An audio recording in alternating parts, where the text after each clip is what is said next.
दिल्ली में बीजेपी के राष्ट्रीय पदाधिकारियों के 7 घंटे बैठक चली। मीटिंग के दूसरे दिन गृहमंत्री अमित शाह ने पार्टी पदाधिकारियों को जीत का मंत्र दिया।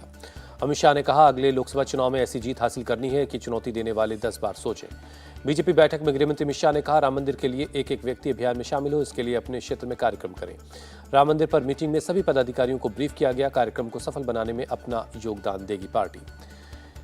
1 जनवरी से बीजेपी कार्यकर्ता गांव-गांव जाकर अक्षत बांटेंगे, मंदिरों में कार्यक्रम आयोजित करेंगे। बैठक में नए मतदाताओं को पार्टी से जोड़ने पर फोकस रहेगा। अलग अलग स्तर पर किए जाएंगे सम्मेलन। युवा दिवस के मौके पर नए मतदाताओं को सम्मेलन को संबोधित कर सकते हैं पीएम मोदी। मतदाताओं को जोड़ने के लिए विधानसभा स्तर पर सम्मेलन भी किए जाएंगे। अमित शाह ने कहा, पिछले चुनाव के आधार पर विश्लेषण कर हर कमजोर बूथ को मजबूत करेंगे। नए मतदाताओं को अपने पक्ष में करने की सोचें। बैठक में पार्टी के कई बड़े नेताओं ने 2024 के लिए रखे अपने विचार। बीजेपी केंद्रीय कार्यालय में हुआ मंथन। इमरान प्रतापगढ़ी ने गृहमंत्री अमित शाह पर साधा निशाना। कहा, उनकी भाषा असंसदीय है। ऐसी जीत हासिल करेंगे कि विपक्ष चुनौती देने से पहले 10 बार सोचेगा। इस बयान पर इमरान ने पलटवार किया। प्रधानमंत्री मोदी आज मन की बात के इस साल के आखिरी एपिसोड को संबोधित करेंगे।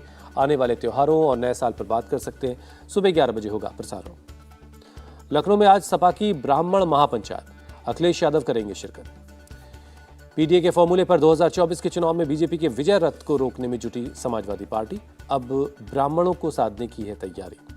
केंद्रीय गृहमंत्री अमित शाह का गुजरात दौरा है। आज अहमदाबाद में स्वनिधि योजना के लाभार्थियों से बातचीत करेंगे। ग्रेटर नोएडा के गौतम बुद्ध विश्वविद्यालय में दीक्षांत समारोह है। आज कार्यक्रम में हिस्सा लेने के लिए आ रहे हैं यूपी के मुख्यमंत्री योगी आदित्यनाथ। मुख्यमंत्री योगी के साथ उपराष्ट्रपति जगदीप धनखड़ भी कार्यक्रम में मौजूद रहेंगे। करीब 7,000 छात्र छात्राओं को डिग्रियां बांटी जाएंगी।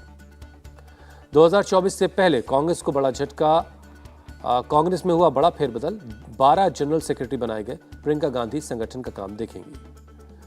मुकुल वासनिक को गुजरात और सचिन पायलट को छत्तीसगढ़ की जिम्मेदारी दी गई। अविनाश पांडे को यूपी और रणदीप सुरजेवाला को कर्नाटक का जिम्मा मिला है।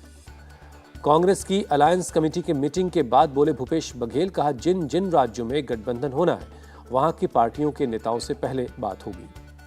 भूपेश बघेल बोले, आला कमान के सामने रखी जाएगी पार्टी के नेताओं की बात, इसके बाद आगे बात की जाएगी।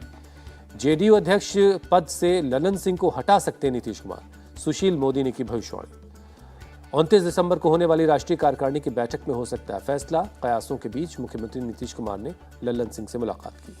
ललन सिंह ने गिरिराज सिंह के जेडीयू में टूट वाले बयान पर साधा निशाना। कहा, गिरिराज सिंह की अपनी टीआरपी है, कुछ बोलना है इसलिए बोलते रहते हैं। अयोध्या में रामलला की प्राण प्रतिष्ठा के लिए 84 सेकंड का मुहूर्त होगा। राम मंदिर तीर्थ क्षेत्र ट्रस्ट ने देश भर के विद्वानों और ज्योतिषाचार्यों से प्राण प्रतिष्ठा का समय निर्धारित करने के लिए कहा था। पंडित गणेश्वर शास्त्री दृढ़ ने मुहूर्त को बताया बहुत अच्छा। बोले 16 में से 10 गुण अच्छे हैं। कार्यक्रम 6 से 7 दिन चलेगा। प्राण प्रतिष्ठा कार्यक्रम के लिए अयोध्या तैयार है। राम की नगरी को सजाया गया है। दीवारों पर रामायण का चित्रण किया जा रहा है। अयोध्या में प्राण प्रतिष्ठा के वक्त होगी अचूक सुरक्षा। स्पेशल डीजी प्रशांत कुमार का बयान। जम्मू कश्मीर के राजौरी में आज होगी रेथ लेइंग सेरेमनी। आतंकवादी हमले में शहीद हुए 4 जवानों को श्रद्धांजलि दी जाएगी। राजौरी और पुंछ में इस साल 27 आतंकी मारे गए, भारतीय सेना ने जानकारी दी। मुंबई के आजाद मैदान में 20 जनवरी से फिर भूख हड़ताल करेंगे मनोज जरांगे पाटिल। कहा, मराठा आरक्षण को लेकर आंदोलन जारी रहेगा। महाराष्ट्र के मुख्यमंत्री एकनाथ शिंदे का बयान। बोले, मैं सर्वोच्च न्यायालय को धन्यवाद देता हूं, मराठा आरक्षण पर क्यूरिटी पिटीशन को मंजूर किया। 24 जनवरी को सुनवाई होगी। बिहार के सिवान में एआईएमआईएम के नेता की हत्या। दिन दहाड़े बाइक सवार अपराधियों ने मारी गोली। घटना के समय अपनी दुकान पर बैठे थे आरिफ जमाल। अस्पताल में आरिफ जमाल को मृत घोषित कर दिया गया। अपराधियों ने एआईएमआईएम के नेता को मारी 3 गोलियां। पुलिस हत्या की जांच में जुटी है। सीएम योगी ने उपराष्ट्रपति की नकल करने का मुद्दा उठाया। अपमान करने वालों को जनता देगी सजा। उपराष्ट्रपति जगदीप धनखड़ ने मल्लिकार्जुन खड़गे को लिखा लेटर। सांसदों के निलंबन पर चर्चा के लिए 25 दिसंबर को बैठक का सुझाव दिया। बृजभूषण शरण सिंह का बड़ा बयान। का भारतीय कुश्ती पर लगा ग्रहण हटा। चुनाव बिल्कुल निष्पक्ष तरीके से हुआ है। पहलवानों के विरोध पर बोले सीएम खट्टर। कहा, खिलाड़ियों को खेल पर ध्यान देना चाहिए। चुनाव लोकतांत्रिक तरीके से होता है, इसे स्वीकार करना चाहिए। कर्नाटक में हिजाब पर फिर सियासत गरमाई। पूर्व सीएम येदियुरप्पा बोले, मुस्लिम समुदाय को खुश करने में जल्दबाजी में लिया गया फैसला। संसद की सुरक्षा में सेंध के आरोपी महेश कुमावत की कस्टडी 13 दिन बढ़ाई गई। दिल्ली के पटियाला हाउस कोर्ट में हुई पेशी। राजस्थान के जैसलमेर पहुंची राष्ट्रपति द्रौपदी मुर्मू लखपति दीदी कॉन्फ्रेंस में शामिल हुई।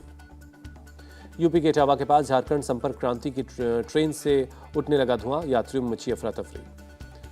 सुरक्षा को देखते हुए दूसरे कोच में शिफ्ट किए गए यात्री। ट्रेन के ब्रेक के पास से धुआं निकल रहा था। जांच के बाद ट्रेन को आगे रवाना कर दिया गया। यूपी में 24 और 31 दिसंबर की रात 11 बजे तक खुली रहेंगी लिकर शॉप। एक्साइज विभाग ने जारी किया आदेश। मुंबई में क्रिसमस की जोर शोर से चल रही तैयारियां। विक्टोरिया चर्च को खूबसूरत तरीके से सजाया गया है। मनाली में क्रिसमस से पहले भारी ट्रैफिक जाम। बड़ी संख्या में क्रिसमस मनाने पहुंच रहे लोग। हिंद महासागर में इजरायली समुद्री जहाज पर ड्रोन अटैक। विस्फोट के बाद लगी आग। हूती विद्रोहियों पर इस हमले का शक है। गाजा पट्टी के इस्सा इलाके में इजरायली सेना ने हमास के ठिकानों पर कार्रवाई की। हमास की कई सुरंगों को तबाह करने का दावा। साउथ अफ्रीका के खिलाफ टेस्ट सीरीज से पहले टीम इंडिया को झटका। ऋतुराज गायकवाड़ चोट की वजह से बाहर हुए। दिल्ली में एक्ट्रेस श्रुति हसन ने बांधा समा। श्रुति हसन के गाने पर झूमते नजर आए लोग। 11वें नॉर्थ ईस्ट फेस्टिवल में परफॉर्म किया।